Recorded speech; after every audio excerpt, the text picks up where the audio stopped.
Hi hello வணக்கம். நான் உங்கள் கேபிள் சங்கர். நான் இன்றைக்கி உங்களோட பேச போகிற படத்தோட பேர் வந்து ட்ரிபிள் ஃப்ரண்டியர். இந்த படத்தை டைரக்ட் வந்து ஜேசி சந்தூர், மார்க் பவுல் அண்ட் ஜேசி சந்தூர் ரெண்டு பேரும் சேர்ந்து திரைக்கதை இயக்கியிருக்காங்க. இந்த படத்தில் யாரெல்லாம் நடிச்சிருக்காங்கன்னா, முக்கியமான ஒரு கேரக்டர் பென் அஃப்லெக் பற்றி உங்களுக்கு நல்லா தெரிஞ்சிருக்கும். அவர் நடித்த படம்ன்றதுனால தான் அந்த படத்தை நான் பார்க்க ஆரம்பித்தேன். 2019 மார்ச்சில் வந்து 3ஆம் தேதியோ 4ஆம் தேதியோ இந்த படம் வந்து தியேட்டரில் லிமிடெட் தியேட்டர் ரிலீஸ் ஆகி 2019 மார்ச்லேயே நெட்ஃப்ளிக்ஸில் ரிலீஸ் ஆகிடுச்சு. இந்த படம் நெட்ஃப்ளிக்ஸ்க்காக எடுக்கப்பட்ட படம், ஆனால் தியேட்டர்லையும் ரிலீஸ் ஆகிடுச்சு. இந்த படத்துடைய கதை என்னன்னு நம்ம பார்ப்போம். பென் அஃப்லெக் கூட இருக்கிற ஒரு 4-5 நண்பர்கள், இவங்க எல்லாருமே வந்து ஒரு முன்னாள் ஸ்பெஷல் ஆஃபீஸர்ஸ் அப்படின்னு சொல்லுவாங்க இல்லையா, அந்த மாதிரியான டிபார்ட்மெண்ட்லேருந்து ரிட்டையர் ஆனவங்க. அவங்களுக்கும் தனியாக திறமைகள் நிறைய உண்டு. இவங்களுக்கெல்லாம் சேர்ந்து ஒரு சின்ன விஷயம் ஒன்று நடக்குது. என்னென்னா, ஒரு பெரிய ட்ரக் கார்ட்டல் வந்து அவருக்கு தனியான ஒரு பங்களாவில் தனியான ஒரு இடத்துல வந்து கிட்டத்தட்ட $75 மில்லியன் வந்து வச்சுருக்கிறாரு.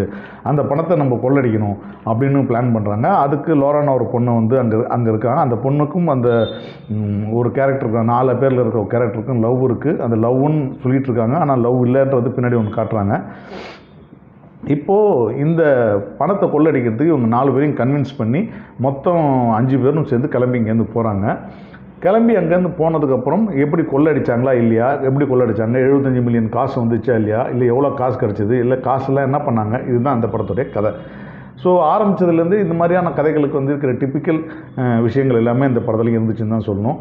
எப்படி வந்து ஒவ்வொரு ஆளாக வந்து அந்த கேரக்டர் வந்து சேகரித்து எல்லாரையும் பார்த்து பேசி கன்வின்ஸ் பண்ணி, ஓகே நம்ம வந்து இந்த மாதிரியான விஷயங்களை பண்ண போகிறோம்னு சொல்லிட்டு இருக்கோன்னா, ஓகே நம்ம அப்படியே பண்ணாலும் வந்து இது வந்து ஒரு ட்ரக் கார்ட்டல் பணத்தை தான் பண்ணுறோம் அப்படின்னு ஒரு முடிவு எடுத்ததுக்கப்புறம் அந்த வீட்டில் போய்ட்டு ஒரு கொள்ளையடிக்கிறதுக்கு ஆரம்பிக்கிறாங்க. அது குறிப்பிட்ட நாளில் வந்து அவங்க சர்ச்சுக்கு போய்ட்டுருக்க நேரத்தில் வந்து பண்ணணும்னு நினைக்கிறாங்க. அதே போல் பண்ணவும் ட்ரை பண்ணுறாங்க. அங்கே போனால் பணம் ஏகப்பட்ட 75 மில்லியன் இல்லை, வீடு முழுக்க செவர்களில் வந்து பணமாக அடிக்கப்பட்டிருக்குது.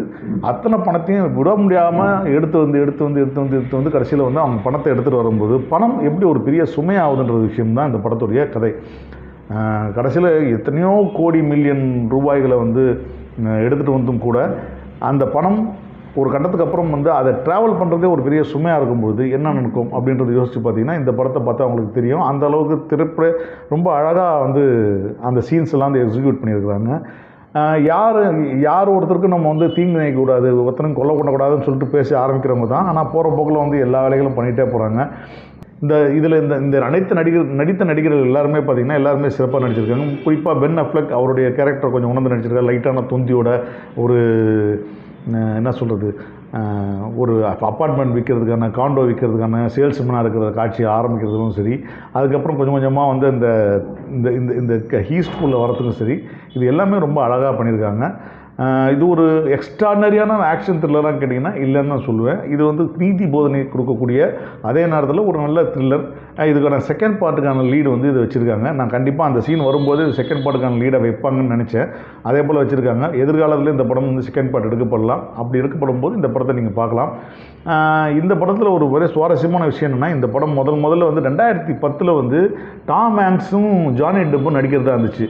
அப்படி ஒரு நடிக்கிற பிளானில் வந்து ஸ்டார்ட் பண்ணி 2015 வரைக்கும் இந்த ப்ராஜெக்டை வந்து டிசைன் பண்ணியிருக்கிறாங்க. ஆனால் அன்ஃபார்ச்சுனேட்லி இந்த ப்ராஜெக்ட் நடக்கலை. அதுக்கப்புறம் தான் வந்து இந்த 2019 இந்த ப்ராஜெக்ட் நடந்துருக்குது. இதெல்லாம் ஒரு சுவாரஸ்யமான தகவல். பட் அதையெல்லாம் தாண்டி இந்த படம் வந்து உங்களுக்கு வந்து ஒரு எங்கேஜிங்கான படமான்னு கேட்டிங்கன்னா நிச்சயமாக அது எங்கேஜிங்கான படம் தான். ஒரு ஜஸ்ட் லைக் தட் பார்க்கலாம். அதே பயங்கரமான நைட் பட்டிங் த்ரில்லரான்னு கேட்டிங்கன்னா இல்லை, நிச்சயமாக இல்லை. ஸோ அதுக்கு வேறு ஏதாவது நீங்கள் படத்தை பார்க்கலாம். கேபிள் சங்கர் லைக் பண்ணுங்கள், ஷேர் பண்ணுங்கள், சப்ஸ்கிரைப் பண்ணுங்கள். தேங்க்யூ.